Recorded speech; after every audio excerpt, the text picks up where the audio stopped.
Surprise! Happy birthday, Ben! Hi guys, what are you doing here? We came to celebrate your birthday. Oh, thanks. I've got a lot of work to do. Well, what do you mean? You have to have at least a piece of cake. Oh no, I'm staying away from that stuff on account of the child labor that's involved in the processing of the flour and the baking of the cakes. Okay then. Doesn't mean we still can't celebrate. Yeah. We can, let's sit around the fire, burn some coal, and tell scary stories. Yeah. Oh, that sounds nice, but I just feel too guilty. Why would you feel guilty? Oh, it's just because I think of the hundreds of thousands of child laborers ages 9 to 10 that work in coal mines. These children work for about 10 hours a day, 6 days a week on meager wages. It's really too bad. Well, at least they're making, some money on the side.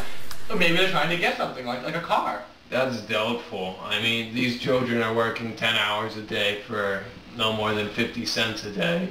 Plus, these children are in their mind because they are trying to provide for their families, which could be up to 10 or 12 people on these meager wages.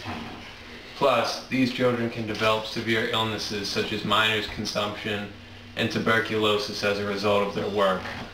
Okay, let's not. Let's make a celebration. Where's one? Hey, let's open your presents. Okay. Yeah, present. Oh, cool! A Nice shirt. shirt there. Try it on. Wow.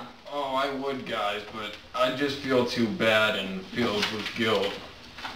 Why would you feel guilty about a shirt? Oh, my mind would race to the thousands of women workers who work in sweatshop-like conditions with sewing machines working on shirts like this one. It's just too bad because in these places it can be like sitting tinder boxes such as the 1907 fire at the Coquecho Manufacturing Company. There, a factory caught on fire by careless workers and killed several women. Okay, I guess we could sit down and play some cards. Okay, yeah, this is a little cramped. Yeah, cramp now. We're getting kind of tight. Yeah. This is cramped. Imagine living in a New York City tenement house. Oh. I mean, in one room smaller than this, there could be 10 or 12 people. Simple. Plus, not to mention, these rooms, they don't have airflow, plumbing, electricity, or heating. I mean, it's just sad. Hey, let's go outside. Yeah, that sounds great. We better put our shoes on. Yeah. Okay. Oh, that's too bad, guys. Well, what's too bad? I was just thinking about the thousands of skilled craftsmen and artisans who are put out of business through industrialization, mass production, and child labor. I mean, the use of large shopping centers and mass production through industrialization have made these skilled craftsmen obsolete, and literally thousands are unemployed due to it. Oh my God! Can we please go outside and stop talking about the problems and hardships of the 19th century? Let's go. Wow, you guys, look how beautiful it is out today. I know. Have you ever seen such a more beautiful and pristine day? No. Oh, better enjoy it, guys. Why?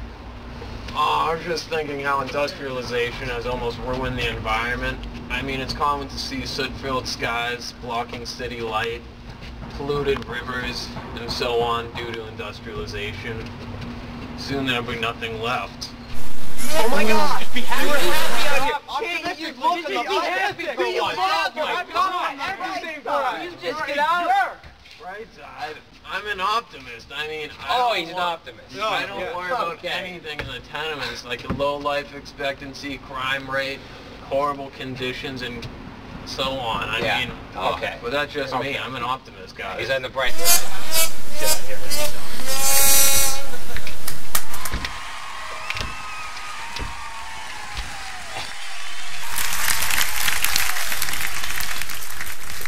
I'm here with Jack Thayer, a survivor of the Titanic.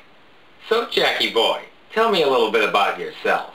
Well, my name is Jack Thayer, and I was a first-class passenger aboard the Titanic on its maiden voyage.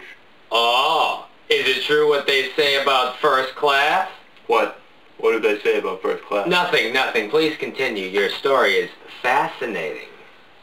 Well, okay. My family and I were in England for a few weeks abroad on vacation. On April 10th, 1912, we traveled back to New York from Southampton, England, aboard the Titanic. The Titanic was a mammoth ship that could carry over 3,500 passengers, and it almost had every conceivable amenity. Oh, what kind of amenities, Jack? Well, there were swimming pools, Turkish baths, exercise equipment, and my favorite pastime was exploring the 7 decks and a seemingly endless deck space. Oh, so what happened on that night? A terrible, terrible surprise. Oh, was it a surprise birthday party? No, that wasn't it at all. Oh, not a fan of surprise birthday parties, are we, Jackie boy? No, at 11:40, the Titanic struck an iceberg and began to take on water. Oh, no! How terrifying! Yes, it was, especially since I was separated from my parents. However, I made it to the top deck with my friend Milton, and we were able to calm our nerves. However, we were denied boarding a lifeboat because we were men. There were far too many passengers aboard the Titanic that night for the so many limited amount of lifeboats. Oh, no! So how cold was that water? It was freezing, but thankfully me and another group of passengers that already jumped overboard were able to find an overturned lifeboat and balance ourselves on the top of it. That way we could escape the grasp of the freezing water. Oh, no. I hope there wasn't anyone rocking the boat. Say, Jackie, what happened to your old friend Milton? Well, I honestly don't know. The last time I saw him was when we jumped overboard. My best guess is that he drowned to death. Oh, no. So what did you do next? Fortunately, we were rescued by the Carpathia 8 hours after we began our terrifying ordeal. Ah, so how nice. Was Daddy waiting on that boat? No, I never saw my father again. Ah, you mean until you saw the Carpathia, right? No, I mean he was one of the 1,500 people that drowned that night. I did, however, see my mother again. Oh, no. How horrifying. Did you actually enjoy hearing this? Oh, no. I'm horrified.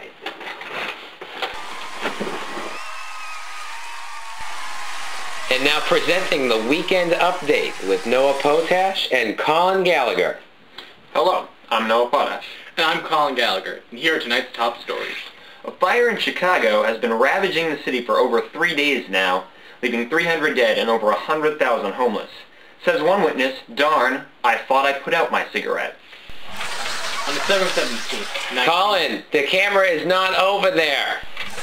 On December 17th, 1903, history was made as brothers Orville and Wilbur Wright flew the world's first modern airplane.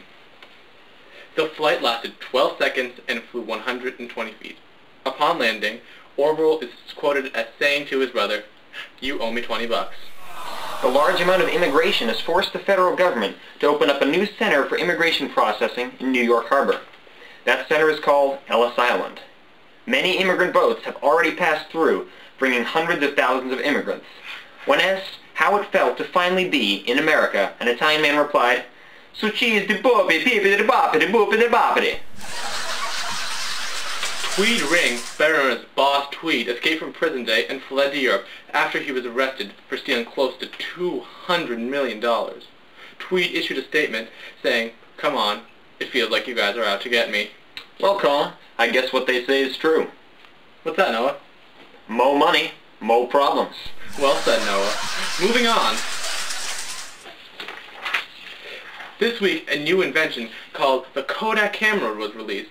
It is a small, lightweight camera invented by George Eastman. It sells for $25, and the pictures are developed for $10. It is prompting many Americans to become amateur photographers. In unrelated news, photographers from the Boston Globe, the Chicago Tribune, and New York Journal have been arrested in an attempt to burn down George Eastman's house. With your Weekend Update, I'm Noah Potash. And I'm Colin Gallagher. Good night. See you next week.